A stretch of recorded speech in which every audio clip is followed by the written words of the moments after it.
Aqui nesse livro, nós temos um exemplo de refração real, onde um raio luminoso, né, que está em um determinado meio, que eu não sei que meio que é esse, atinge um outro meio, parece um líquido, né, está mais escuro. Então aqui nós temos o raio incidente, aqui nós temos o raio refratado. Por que o raio refratado, na realidade, ele ficou um pouquinho menos visível, né? Aqui ocorre reflexão também. E você veja o desvio que tem aqui, ó. Nós temos um pequeno desvio, ó. Quando a luz tem, o raio incidente é inclinado, né? Que nós estamos passando, por exemplo, no meio A para o meio B, dois meios diferentes, ocorre um desvio. Olha, aqui a luz está com um ângulo, aqui ela está com um ângulo menor. Esse desvio é provocado quando o raio incidente está inclinado e quando há uma mudança de velocidade ao mudar de meio, né? Então aqui é um desenho real. Veja que essa reta normal imaginária, ela não aparece aqui, ela é uma reta imaginária que serve só para delimitar os ângulos de incidência e de refração, né? Aqui nós temos aqueles dois físicos matemáticos que fizeram a segunda lei lá, que faz a relação dos senos, dos ângulos, né? Aqui colocou um pouquinho diferente, mas dá na mesma coisa que eu coloquei lá naquela outra folha. William Brode van Rooyen-Snel, que viveu entre 1580 e 1626, é um matemático holandês, e o René Descartes, que viveu entre 1596 e 1650, então eles são mais ou menos aí da mesma época, pensador francês, filósofo e matemático, né? E ambos que elaboraram essa lei, que ela na realidade é uma equação matemática, tá?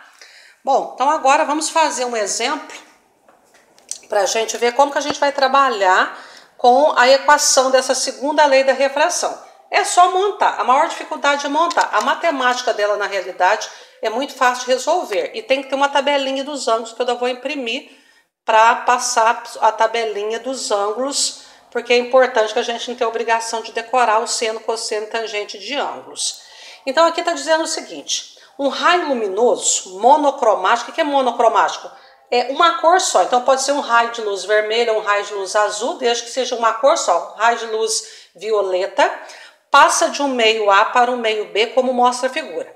Os índices de refração desses meios são 1,73 para o A e o índice de refração do meio B é 2,5. Calcule a medida do ângulo de refração. Então nós temos um raio de luz incidente que bate numa superfície, tá? É a primeira linha aqui, que separa esse meio A de um meio B. Não sei quem que é o meio A, quem que é o meio B. Eu sei que a luz que o raio incidente forma com a reta normal, que deve ser tracejada no ponto de incidência, onde o raio de luz incidente toca essa superfície, essa reta normal forma um ângulo de incidência de 60 graus com o raio incidente. Então, o ângulo de incidência, 60 graus, que é o ângulo entre o raio incidente e a reta normal. O índice de refração do meio A é 1,73. O que significa isso, 1,73? Que a luz no meio A, que a velocidade da luz no vácuo, ali no meio A, é 1,73 vezes maior que a velocidade do meio A. A velocidade da luz no vácuo é 1,73 vezes maior que a velocidade da luz aqui nesse meio A. E o índice do B é 2,5, significa que quando a luz está no vácuo, ela tem uma velocidade 2,5 vezes maior que quando ela está nesse meio aqui, ó. Então, a questão é o seguinte: se o índice é menor, a velocidade é maior. Depois a gente vai discutir um pouquinho mais isso. A segunda, nós queremos achar a medida do ângulo de refração. Nós já temos o ângulo de incidência, o índice do meio A, o índice do meio B. A fórmula é a seguinte: o seno do ângulo de incidência vezes o índice do meio 1 é igual ao seno do ângulo de refração vezes o índice do meio 2. Qual que é o ângulo I? O meu ângulo I eu tenho, é 60. Então, no lugar do I, eu vou pôr 60. Seno de 60 vezes o meio A. Por quê? Eu coloquei NA.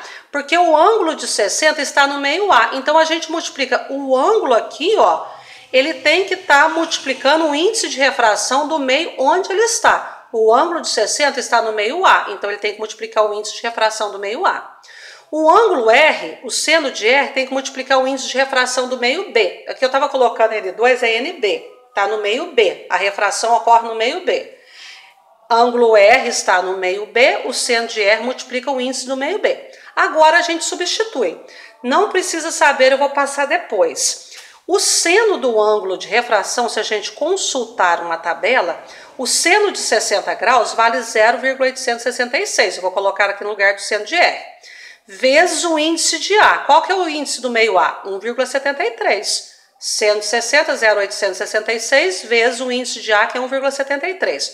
Igual ao seno de R. Eu não vou colocar só R, eu quero achar o ângulo de refração, mas na minha fórmula eu tenho seno de R, a minha variável vai ser seno de R, vezes o índice de refração do meio B, que é 2,5. Bom, vou fazer as contas agora. Fiz a montagem. Essa parte aqui que é a mais importante. O resto é matemática que nós já sabemos fazer.